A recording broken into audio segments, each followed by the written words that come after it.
Welcome back to my YouTube channel. If you are just joining this community, my name is Bright Edo, a nursing science student from the prestigious University of Benin. Now, in the course of today's video lesson, I'll be solving various practice questions that cut across different topics in chemistry, and you can see the questions written on the board.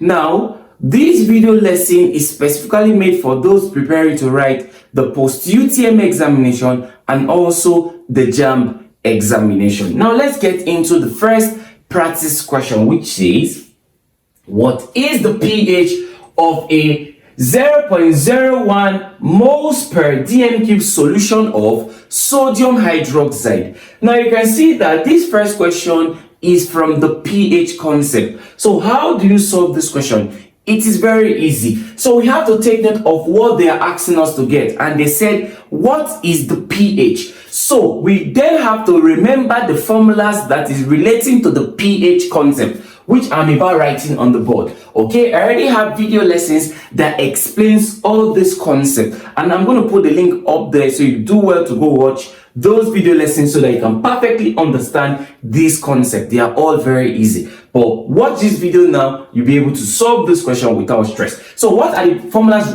relating to the pH concept? I'm writing them on the board now. The first is pH is equal to minus log into bracket H plus.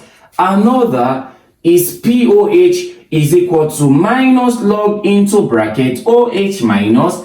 Another is pH plus POH is equal to 14. And the last one for this level of exam, which is post-UTME and JAMB examination, is H plus times OH minus is equal to 1 times 10 raised to minus 14. Now, it must be noted here that pH is relating to acid, whereby POH is relating to base. So this is something we must take note of. So you can see here that this question is asking us to get pH.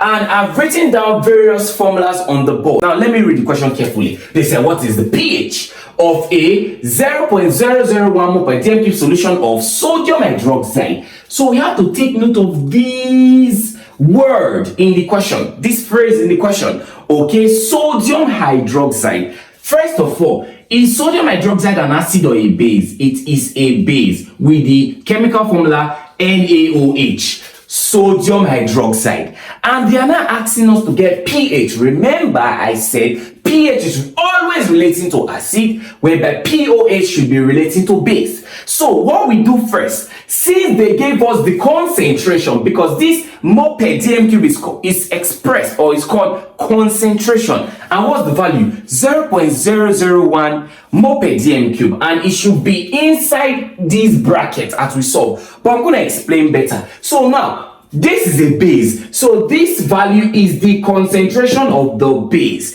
Since they asked us to get pH, we already know. We'll look for pH. Okay, that's what we look for first of all. But before we get pH, we need to get our POH. Yes. Why are we to get POH? Because what they gave us to solve for it is a base, not an acid. But they are now asking us at the end to get the pH, which is relating to acid. So since I'm seeing a base, I'm going to use this formula. Remember all what I said here. So what's the formula for when I write POH? It is minus log into bracket OH minus. Okay, this is something we must take note of. So then POH, reason I'm using this because my compound was a base. So if it was just what is the pH of 0.001 mole per dm cube solution of, let's say, HCl, acid, I don't need to stress myself. I'll just solve pH strength. But now it is a base. That is why we have to solve for base and at the end convert, which I'm going to explain. So pay close attention. So POH is equal to minus log. Now I told you that this value should be either inside here or inside this place. So what's the OH minus concentration they've given us already, which is 0.001. So POH then becomes, if we press this in our calculator, we're going to get 3. Okay, it's very easy. You just move your point. 1, 2, 3. Press this in your calculator right now, you're going to get 3. So I move 3 times. So then POH becomes 3. Is this pH? No. But question says calculate for pH.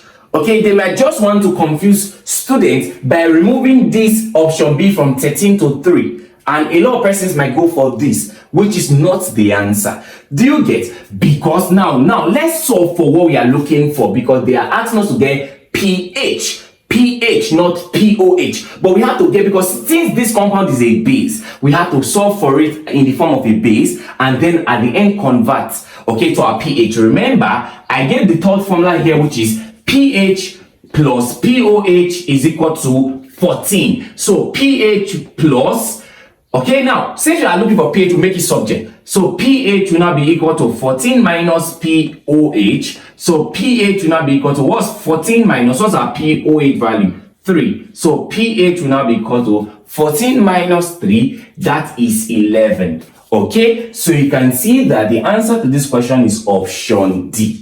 Very easy. It's not difficult. Okay, you have to be very careful to which the question is expressed. Okay, they are asking us to get pH, but what they gave us is a base, so we have to solve in the form of a base, the format of a base, and then convert to acid. So the next question is question number 2, which says consecutive members of alkanes homologous series differ by. It is easy. Now, what they are trying to say here is this. The different members of alkane, they differ by what? Okay? You know, the first member of alkane is called methane. Okay? After methane, we have what? Ethane. After ethane, we have propane, 3 carbon. It's methane, 1 carbon. Ethane, 2 carbon. Propane, 3. Butane. Okay, 4 carbon, that's pentane, 5 carbon, like that. Hexane, heptane, octane, nonane, and decane. So they are not asking us, each of these members, they differ by. Now, it must be noted here that if you are asked, methane chemical formula is CH4, whereby ethane now chemical formula is C2H6. They are not asking us this group differ by. It must be noted here that the alkane family and organic compound generally, they differ by a group which is called the methylene group. It's called what? The methylene group. And methylene group has a symbol which is CH2 group. Okay, the methylene group. Now let me quickly explain better. Now this is methane. We already see methane to be CH4. And ethane is what? C2H6. So let me just put methane down and put ethane up. Okay? Now, if we are to do mathematics, let's say 6 minus 4, that's what? 2. Right? And for this, let's subtract, we'll get 1. Right? So the point here is this. And we already know that this is carbon and this is what? Hydrogen. So the point is this, all of these compounds, they are hydrocarbons. Okay, hydro what? Carbons containing 2 elements, which carbon and what? Hydrogen. So each of them in this series, they differ by the CH2 group. Okay, differ by what? The CH2 group. So for we to get the next member, which is propane, we have to add CH2 to ethane. I'll get propane. So add CH2 to ethane. Let's do that. CH2. So that's just one of the CH2. That's C3H CH2, C3H8 now. Yes, C3H8. Let's say we're adding CH2 to this group. We'll get what? C3H8. Because 6 plus 2, that's 8. So that's how it works. Okay, just know that organic compounds, their various members differ by the methylene group, which is the CH2 group, option B. Very easy. Okay, so next we go over to question number 3, which says now you can see that question number 2 is on organic chemistry. So in the course of this video lesson, we'll be solving various questions that cut across different topics. I already have single video lessons for all these concepts I'm teaching here, so you do well to go watch them. I'm going to put some of the links in the description and also up here so you can watch them. I will put this first one here. Okay, that's for the pH concept, so you understand perfectly all these concepts. I've used all of these formulas to solve questions. Okay, this is just a video lesson for those preparing to write the post-UTME examination, so you take note of all these questions, okay, in your exam.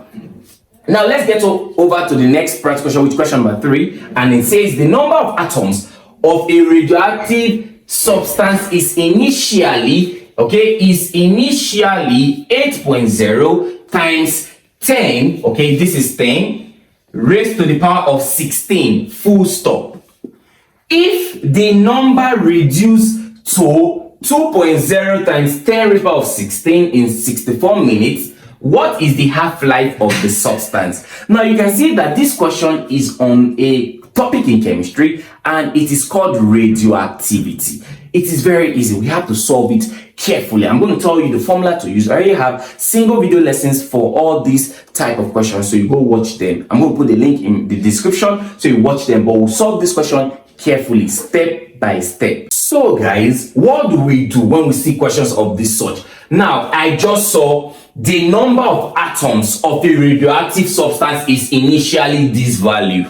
If the number reduces to this in this time, what is the half-life? First of all, we have to know what half-life is, okay? Half-life basically is the time, okay? So half-life, that is a time for which half of a substance disintegrates, okay? It is the time half of a substance disintegrates. Now, let's bring this to the calculator because we are solving a calculation question. Now, let's understand perfectly. So first of all, they are asking us to get half-life. We have to know the symbol to which half-life is denoted. Half-life, the symbol is T half.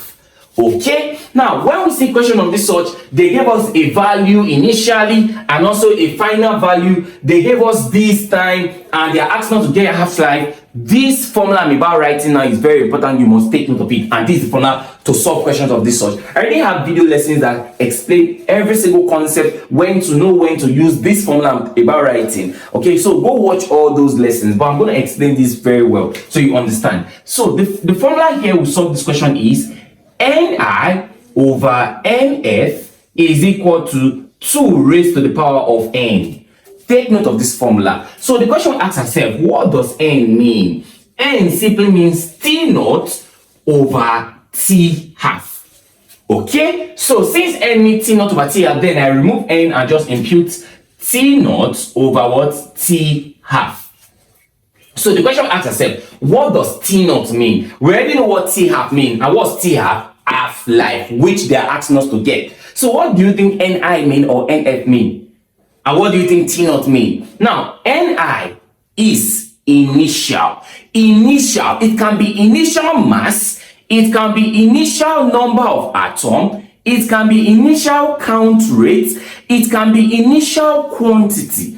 What does Nf mean? Same. It can be final mass, it can be final number of atom, it can be final count rate or quantity, as the case may be. Now in this question you can see it is number of atom, so it can be yet can actually, this value they give to us can be in grams, that's mass. Now this value they give to us can be in grams, so when I see that, it's still the same application. So the point here is this: Ni, initial mass. Because of time, I will not write what each of them mean. I already said it. So in those video lessons, you check them out. I already explained them perfectly. Okay? So what does Ni mean? Initial mass, or all of those symbols. But in this question now, it's initial number of atom. And what was the initial number of atom? Initial means what they called first in the question. What was the value? Initial number of atom is 8 times 10 raised to the power 16 atoms. Okay, and Nf, now they said that the number of atoms of a radioactive substance is initially this, but it now later reduced to this. That was the final number of atoms. So it is 2.0 times 10 power 16.